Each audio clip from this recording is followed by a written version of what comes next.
Ao censurarem publicações sobre o PL 2630 de 2020, as Big Techs deixam claro por que precisam ser reguladas. Está publicando no Estadão. A Anatel regulando é de interesse do partido do PL. Não sei se de interesse do PL, né, Vitor? É um projeto aí que o partido do ex-presidente Bolsonaro foi para frente, mas não significa necessariamente interesse do PL. Gestão política e sociedade como ação conjunta, tá, vamos lá. É um texto do Ergon Kugler, pesquisador do CNPq, mestrando em administração pública e governo pela FGV e a ESP, é membro do Núcleo de Estudos da Burocracia, Centro de Estudos da Mídia Alternativa Barão de Tararé e da Coalizão Direitos na Rede. Vamos entender o texto do Ergon. O Barão, que inclusive é uma baita organização que realmente fez um debate sério sobre essa questão e não tentou fazer só reuniões com o governo, tentou fazer uma coisa um pouco mais profunda. Imagine uma sociedade distópica em um futuro não tão distante. Um grupo de poderosos desenvolveu uma tecnologia tão avançada que se tornou possível ler mentes. Sabe-se sobre cada desejo e insegurança das pessoas, onde se vai, onde se deixa de ir, e até mesmo é possível antecipar qualquer tentativa de tirar tal grupo do poder. Diante de uma ameaça, porém, essa mesma tecnologia torna-se capaz de dialogar individualmente com cada cidadão, entregando uma narrativa personalizada de acordo com as fraquezas e esperanças de cada um, ao ponto de que se torna mais fácil convencer todos que o melhor a se fazer é deixar tudo como está. Aquilo que poderia ser mais um episódio da série Black Mirror tem se assemelhado ao debate travado entre as chamadas Big Techs, companhias mais dominantes no setor da tecnologia e da informação global, e os governos de países que ousam questionar o monopólio informacional que tais empresas e plataformas concentram ao redor do mundo.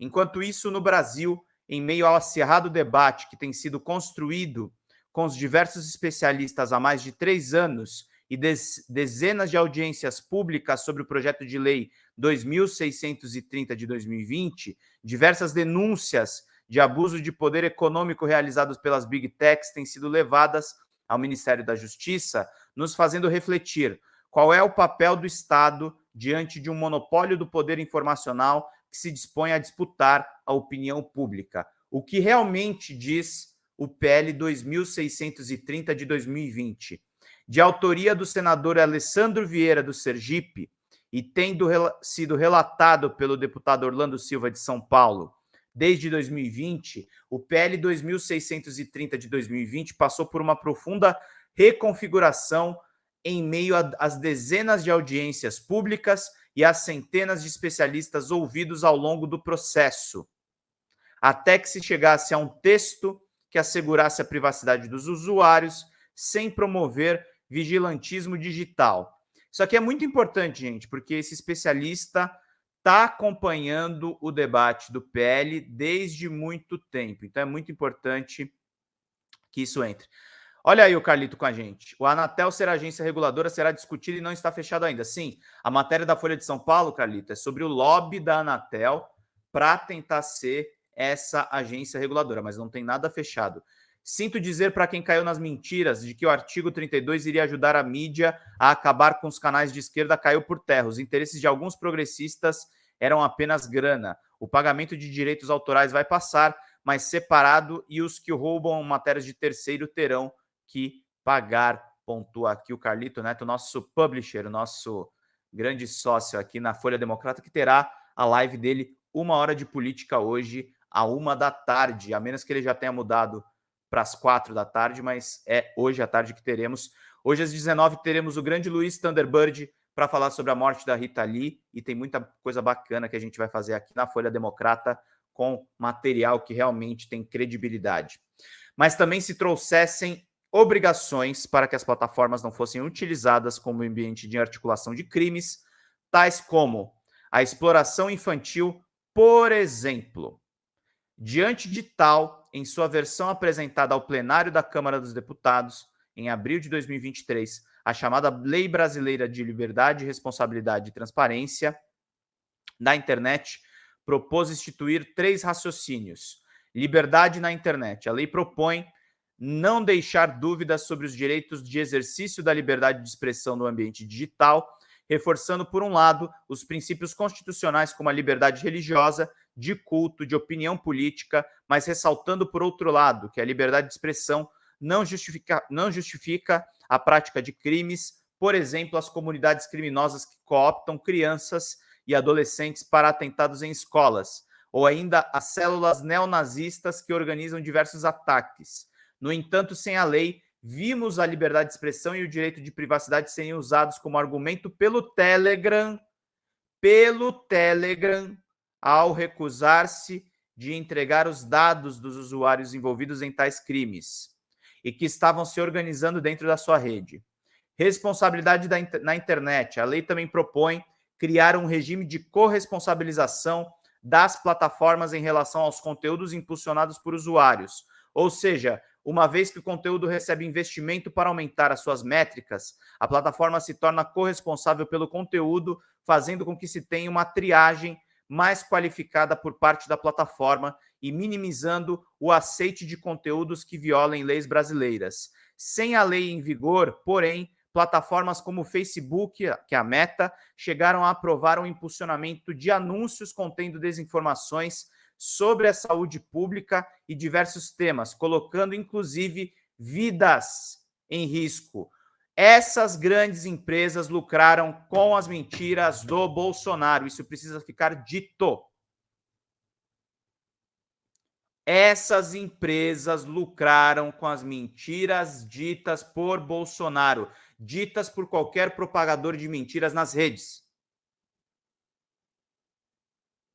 É muito importante isso. Sim, Luiz Giglione, isso foi uma direta para o outro produtor de conteúdo, que eu não vou citar o nome porque ele não merece nem a citação. Transparência na internet. Além disso, a lei propõe que as plataformas entreguem relatórios periódicos. Isso aqui é importantíssimo, tá, gente? Isso aqui é o que falta hoje. Entreguem relatórios periódicos, tanto deixando claro quais os parâmetros estão sendo utilizados para moderar e conter a prática de crimes, quanto tornando transparente os critérios utilizados pelos algoritmos para aumentar ou restringir o alcance dos usuários, na prática trazendo condições do que podemos pensar como uma concorrência informacional mais leal.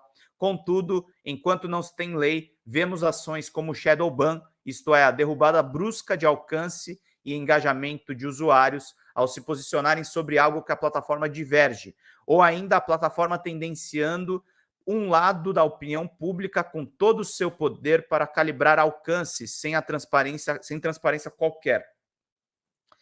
Em nenhum trecho da lei existe qualquer brecha para que o governo federal censure uma publicação específica.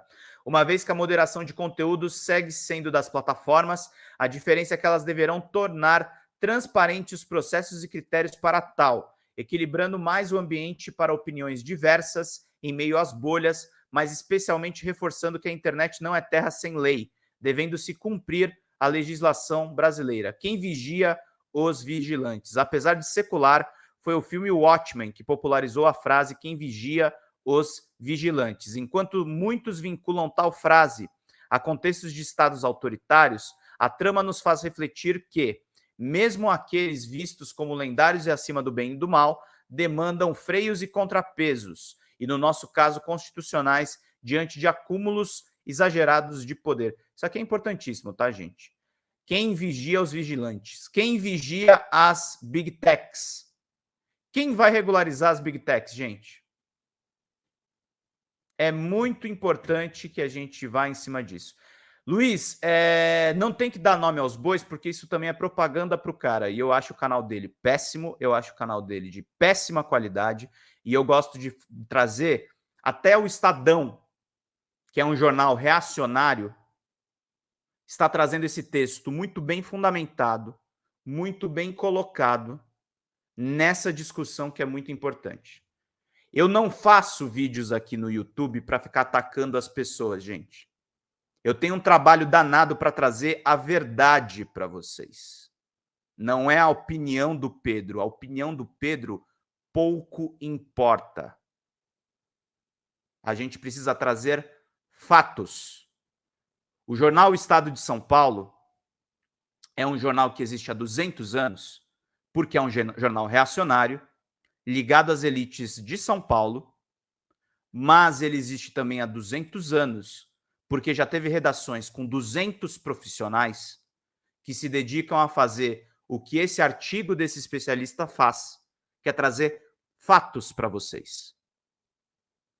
A Folha Democrata vai continuar existindo por muito tempo, não porque a Folha Democrata é de esquerda e a Folha Democrata vê muitos aspectos positivos sobre o governo Lula. Porque vê mesmo, porque a gente acredita na democracia, a gente acredita na luta contra o golpe de Estado provocado pelo Bolsonaro, nós temos uma opinião. Mas nós temos a sua credibilidade porque nós falamos de fatos. Não é a minha opinião. Não é a opinião do Carlito. O Carlito sentou e leu o PL. Se você assiste um produtor de conteúdo que diz que a opinião dele é mais importante do que o fato, suspeite. Você tem que falar sobre fatos. Os fatos são mais importantes do que o resto. E sim, o Estadão é exemplo, sim, Eloneida. Nessa discussão, sim. Nessa discussão, eles estão cobertos de razão. Aliás, lembrando, o texto que está aqui não é do Estadão, foi publicado no Estadão. É do Ergon Kugler, que é, inclusive, do Centro de Estudos da Mídia Alternativa Barão de Tararé, que, inclusive, aglutina a revista Fórum, o DCM, o Brasil 247, mas é um cara que tem informações. Quem vigia as Big Techs? Quem vigia os vigilantes, gente? É muito importante isso, gente. Que a gente vá atrás das informações. Não tem que dar nome dos bois, não. Os bois deixa mudindo mesmo que tá correto.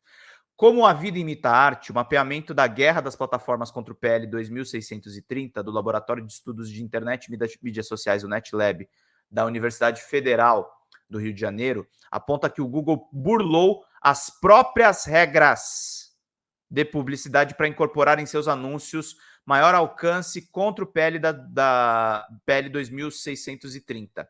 Indo além, o Google descumpriu o próprio protocolo e anunciou nas plataformas Meta contra o PL sem se rotular como anúncio sensível ou político, sendo uma regra imposta para todos os anunciantes. Além disso, mesmo que o Spotify não permita em seu regulamento publicidades de temas políticos, o próprio circulou mensagens contrárias ao PL para milhões de brasileiros. Quem acessou a homepage do Google viu mensagens acusando o PL de 2630 de ajudar criminosos a propagarem desinformação, além de que a qualidade da internet cairia, caso o PL fosse aprovado, chamado inclusive do PL da censura. Como apontou o próprio relatório do NetLab, estas diferentes estratégias mostram o Google se aproveitando da sua posição de liderança de mercado, de buscas para propagar as suas ideias e influenciar negativamente a percepção dos usuários sobre o PL em prol dos interesses comerciais, o que pode configurar abuso do poder econômico. No YouTube, produtores de conteúdo contra o PL de 2630 foram sugeridos na primeira página dos usuários. Além disso, o YouTube convocou todos os produtores de conteúdo por meio de pronunciamento oficial para se posicionarem contra o PL. No Twitter, publicações apoiando o PL foram limitadas sem dar margem para a transferência de critérios adotados pela plataforma. Em suma, como é possível assegurar a democracia se o ambiente em que se disputa a opinião pública se demonstra cooptado por interesses econômicos e políticos das próprias plataformas? Seguiremos, enquanto sociedade, acreditando que existe neutralidade em tecnologia? Vocês acham que essa plataforma, onde eu estou falando agora, que é o YouTube, quando ele dá 45 mil visualizações à revista Oeste, que é de extrema direita, vocês acham que esse terreno é neutro? Vocês acham que isso aqui não precisa ser regulado? É muito importante, gente. Isso aqui não é neutro. Isso aqui precisa ser neutralizado. Não pode funcionar só os interesses dos donos do espaço. Isso aqui também é um espaço público. É um espaço, inclusive, que se propagam crimes. Esses crimes precisam ser acionados. E se a Big Tech não cumpre a decisão judicial, ela vai ter que ser enquadrada nessa lei. Não quer regulação? Haja antes. Não agiu antes. Deixaram Bolsonaro ser eleito e deixaram Bolsonaro quase ganhar do Lula na eleição de 2022. É isso que está em jogo, não é birrinha de youtuber, gente. Essas plataformas ajudaram o Bolsonaro. O Bolsonaro até hoje é o maior político de internet, porque ele foi impulsionado pelas Big Techs. Isso é também combater o bolsonarismo realmente. Não faz de conta, não discursinho. Precisa cortar as asas dessa turma. Acabou a palhaçada, gente. Acabou, tem que acabar com a palhaçada de Nicolas Ferreira, tem que acabar com a palhaçada de Carlos Jordi. Tem que regularizar. Bolsonaro e o Trump, sim, o Trump foi o modelo número 1, né? Mas é basicamente isso que está rolando. Enquanto aqueles que nos vigiam acima de algoritmos pautam a nossa percepção de realidade, nos resta um desafio que parece impossível, o de disputar a narrativa com aqueles que sabem mais de nós do que nós mesmos. Porém, em meio a uma trama quase distópica daqueles que leem diariamente as mentes de todos nós, que as instituições e o Estado brasileiro tenham condições de não se tornarem reféns das narrativas encomendadas pelos algoritmos. Caso contrário, não será apenas a percepção da realidade que estará ameaçada, mas também a própria existência da democracia. Muito bom texto, tecnicamente impecável e importante a gente trazer essas informações para vocês.